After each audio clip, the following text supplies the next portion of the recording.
এই যে দেখেন আশেপাশের অবস্থা। এখন বাজে হচ্ছে 8:38। এখন যাচ্ছি স্কুলে। এই অবস্থার মধ্যে স্কুলে যাইতেছি, করার কিছু নেই। বন্যা হয়ে গেলে স্কুলে যেতে হবে।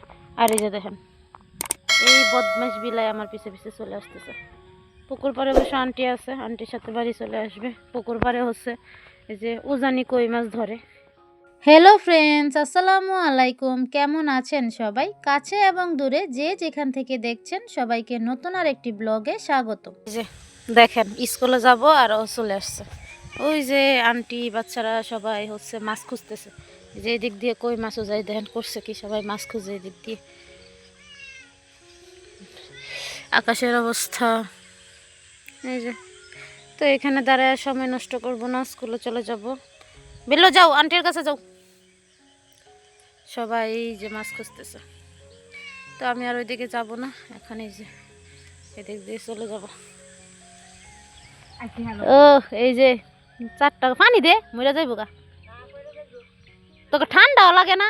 তাইছস ওলা মানে মাছ দুই বাই দুইটা বাজিয়ে রেখে এলাবি। 4টা মাছ পাইছে।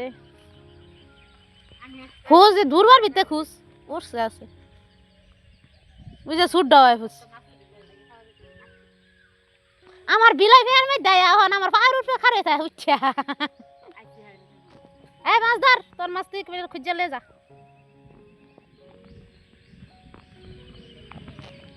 ফারাজও চলে আসছে, মামি নানু আন্টি ওই যে মামা সবাই মাছ খুঁজতে চলে আসছে।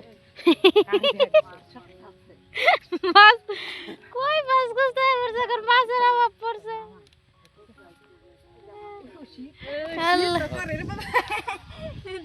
যে ঠান্ডা বাতাস। যাই ফারাজ, তুমি কি খুঁজতে আইছো? ওই মাছ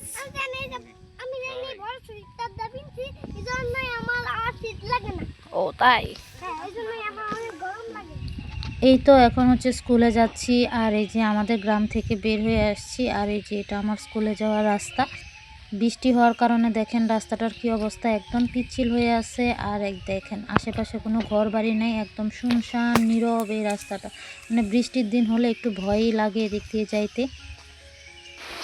এই যে আমি স্কুলে আসছি, আর স্কুলে আসতে আসতে বৃষ্টি শুরু হয়ে গেছে। মানে আর একটু দেরি হলেই আমাকে রাস্তার মধ্যে বৃষ্টি ঢুকতো আর কি। তো বৃষ্টির কারণে আজকে স্কুলেও তেমন ছাত্রছাত্রী আসেনি। ছাত্রছাত্রী তেমন না থাকলেও কিন্তু স্কুল ছুটি দিছে 4টায়। আর এই যে দেখেন রাস্তায় হচ্ছে আমরা ঝড়ের কবলে পড়বো এমন অবস্থা। কি পরিমাণ বাতাস শুরু হয়েছে, আর আকাশ কি পরিমাণ কালো হয়েছে। তাও মানে ঝড় বৃষ্টি আসার আগে অনেকটা পথ, মানে আমি আমাদের গ্রামের ভিতরে ঢুকতে পারছি। এই যে দেখেন, তবে এই যে রাস্তায় কাদা পিচ্ছিল হওয়ার কারণে দৌড়ও দিতে পারতেছি না, মনে হয় রাস্তায় বৃষ্টি ধরবে। তো সেরকমভাবে বৃষ্টি হয় নাই। ঝড় বাতাস হওয়ার পরে হচ্ছে কালো অন্ধকারটা, মানে আকাশে মেঘ কেটে গেছিলো। তারপরে হচ্ছে সামান্য পরিমাণ বৃষ্টি হয়েছে। আর এই যে বৃষ্টির পরে আমরা হচ্ছে একটু বের হয়েছি। এই যে ফারাস, আমি, আমার নানুরা এরা হচ্ছে বের হয়েছি। এখানে যে সামনে নানুরা আছে, এখানে হচ্ছে ওই যে ফিশারির এদিক দিয়ে পানি যাচ্ছে, সেখানে মনে হয় মাছ ধরতেছে। এগুলোই হচ্ছে নানু দাঁড়ায় দাঁড়ায় দেখতেছে। তো আমিও হচ্ছে কিছুক্ষণ রেস্ট নিয়ে এখন হচ্ছে যে বের হলাম। তো এই যে এটা হচ্ছে ফিশারি, আর এদিক দিয়ে পানি যাইতেছে। আর এই যে এখানে মাছ খুঁজতেছে ধান ক্ষেতের ভিতরে মাছ। এই যে এই যে মাছ। কই কই কই কই নদী। এই যে এখানে যে এই যে আন্দাজে পানি যাইতেছে। দেখি কি বিছাস? ও ফুডি, 3টা ফুডি। আর কয়টা ভাই লাগতো নানির এক তরকারি হয়েছে বুগা। যাইবো কত তোরা তুই? এলা এই যে গেছে। যাই খালা। এই পাতা তো ধরে লইনি। এই যে এখানে হচ্ছে মাছ খুঁজতেছে। এই যে এদিক দিয়ে যে পানি যাইতেছে, এদিক দিয়ে মাছ আসতেছে সমানে।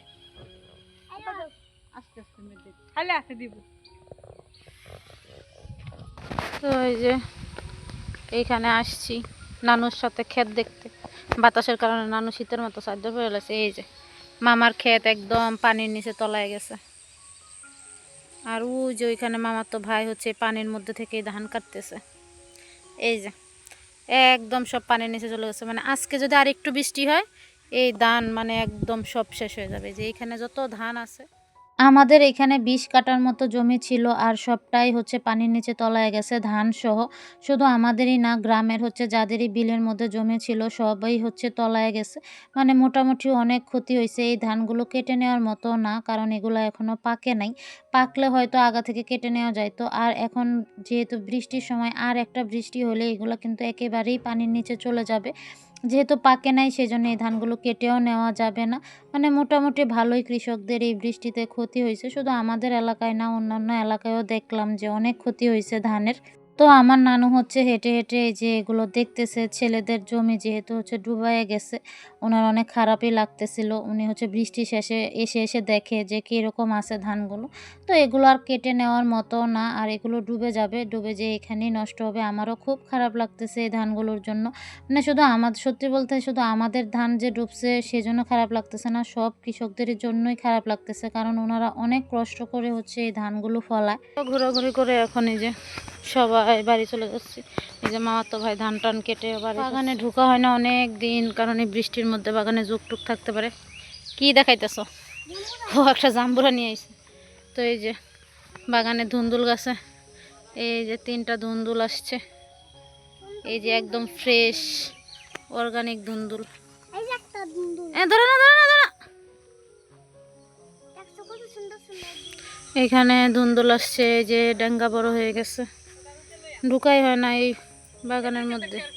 এই যে নিচেও ধুন্দুলের গাছ আছে, নিচেও আসতে পারে। এই যে ডেঙ্গা টঙ্গা সব বড় হয়ে গেছে। কাকরুল গাছ, কাকরুল গাছেও কাকরুল এসে গেছে। অনেকদিন ঢুকা হয় না, কারণ ভিতরের অবস্থা খুবই করুণ। তো বৃষ্টিতে আপনাদের এলাকার কার কেমন ক্ষতি হয়েছে, যারা গ্রামে থাকেন তারা কিন্তু অবশ্যই কমেন্টে জানাবেন।